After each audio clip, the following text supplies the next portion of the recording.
¿Qué sabe Claudia? El juego triple entre Trump, Maduro y el abismo en el Caribe. Hay momentos en la política mexicana donde el silencio es estrategia, pero hay otros donde el nerviosismo se disfraza de institucionalidad. Lo que vimos ayer en la mañanera no fue un mensaje rutinario. Fue una señal de alerta roja disparada desde el corazón de Palacio Nacional. Sin que nadie le preguntara, sin que el guión lo exigiera, Claudia Sheinbaum decidió abrir fuego preventivo.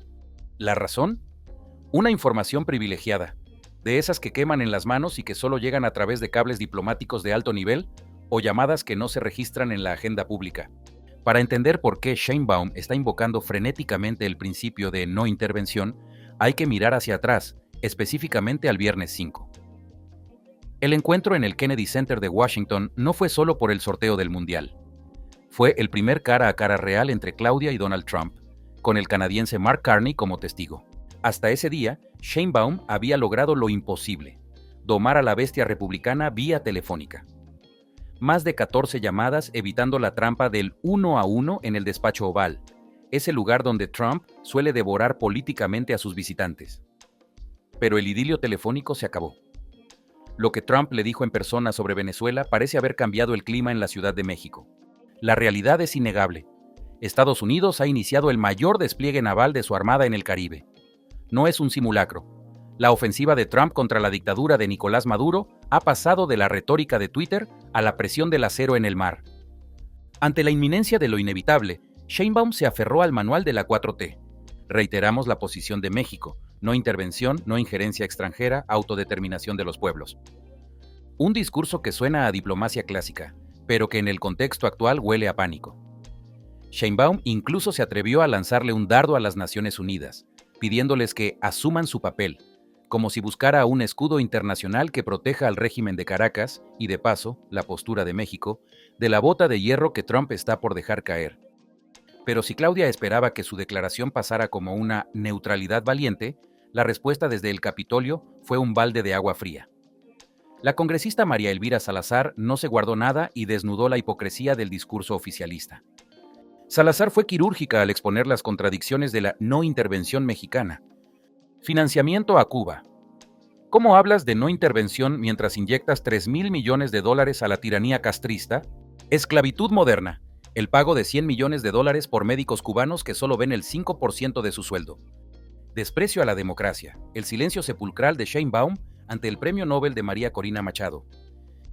El cuestionamiento de Salazar resuena hoy en todos los pasillos de Washington. ¿Está México con la libertad o con Nicolás Maduro? El callejón sin salida. Lo que estamos viendo es a una presidente atrapada entre dos fuegos. Por un lado, la lealtad ideológica a un eje bolivariano que se cae a pedazos. Por el otro, la realidad pragmática de un Donald Trump que no acepta medias tintas. Sheinbaum sabe que el tiempo de Maduro se agota, y con él, la zona de confort de la política exterior mexicana. El sin comentarios ya no es una opción válida cuando los portaaviones están navegando frente a las costas de un aliado incómodo. ¿Ustedes qué opinan?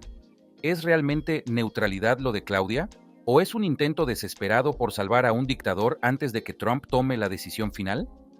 Aquí las contundentes palabras de la congresista Salazar. I now recognize myself for an opening statement. Mexico is our closest ally because of its proximity to the United States. They're not going to move neighborhood, neither are we, so we are stuck together. For over 200 years, our relationship has been marked by friction, cooperation, sometimes love, and sometimes not so much love. That is why it's common in Mexico to say and repeat that historical phrase, so far away from God, so close to the United States. Today, the Mexican president has a fantastic opportunity to step up to history and to confront the challenges that both countries face as neighbors: drugs, violence, and tyranny. When it comes to fighting for liberty, Mexico is missing.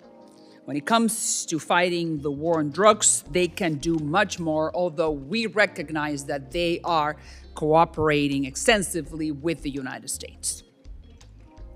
On the political front, the Mexican official line has always been of non-intervention in the affairs of other countries in the Western Hemisphere. But that is really only in theory, not in practice. And the perfect example is Cuba. In the last 4 months, Mexico has sent to the Castro tyranny 55 oil tankers worth more than $3 billion for free. And what's the reason? I don't understand.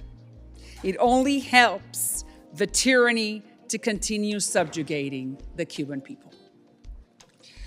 Even worse, violating Chapter 23 of the USMCA, which is the free trade agreement that Mexico has with the United States and with Canada, that specifically prohibits forced labor in the partner countries. Mexico has accepted more than 3,000 Cuban doctors in exchange for over $100 million paid directly to the Cuban regime, not to the doctor themselves. That is pure and simple slavery. And I'm going to explain to you how it works so you will see why this is slavery indeed. The Cuban doctor goes to Mexico and provides a medical service. That Cuban doctor cannot bring his family with him because the Cuban regime is afraid that that Cuban doctor is going to stay in Mexico. The Cuban doctor then receives only 5% of their earnings paid by the Mexican government to the Castro regime. The other 95% of his salary goes directly to the hands of the Castro regime. That is inconceivable. It's like if you're making $100 a month, someone keeps 95% and you're only put in your pocket $5. Really, that's inconceivable. And unfortunately, the Mexican government is complicit of this evil scheme.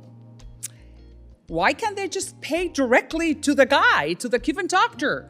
Why can't they do that? No, it escapes me. Another unfortunate example is Venezuela. Against all odds, a lady by the name of Maria Corina Machado wins this award called the Nobel Peace Prize given by the Norwegians, one of the hardest awards in the world to be earned by an individual. When the Mexican government was asked about this distinguished recognition, the response was no comment. So is Mexico with the forces of freedom, or Mexico is with the forces of Nicolás Maduro? Based on new intelligence, the United States know that the coca paste, which is created in Colombia, is now refined by hydrochloric acid in high capacity in labs within the Venezuelan territory, then flown to Honduras, then moved through Mexico before reaching the United States. It is also fair to say that the State Department has confirmed and repeatedly has thanked the Sheinbaum administration for that cooperation that Mexico is giving us at this hour in the drug trafficking war. But Mexico can do a lot more. They can spend more on security.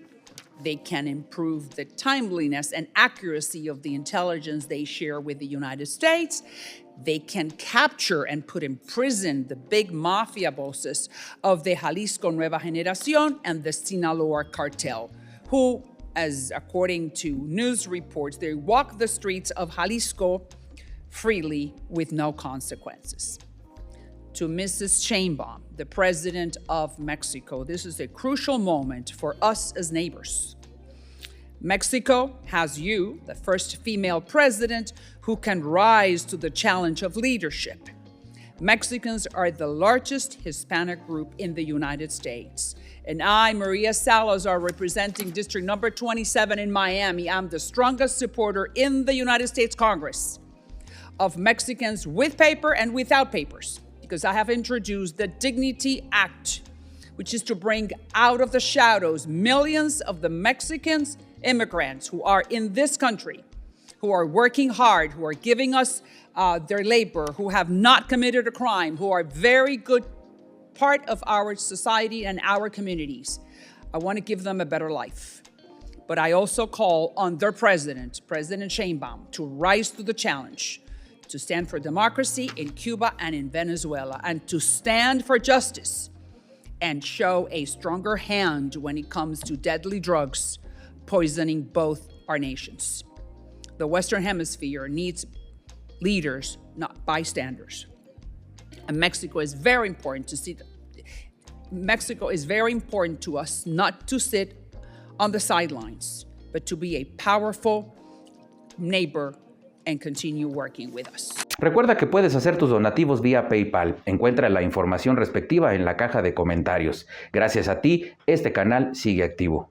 Muy importante suscribirte, dar like y presionar la campana para recibir notificaciones cada que hay nuevo contenido. Gracias.